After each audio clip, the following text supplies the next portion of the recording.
My name is Bert Cronin and I work for the Churchfield Community Trust. I ended up on the scheme myself, on the FOSS scheme there nearly 10 years ago.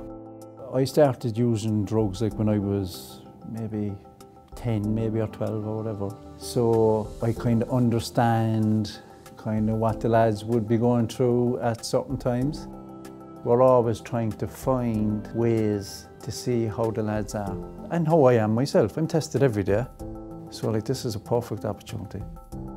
The experience for them of being on a boat and being themselves, showing themselves to be vulnerable, that's a big challenge for any young fella that comes out of like addiction or where they couldn't show vulnerability.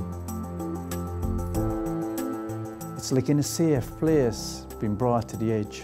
Anything could happen, like, and you have no control over any of it. Only your steering thing, like, but you're not providing anything.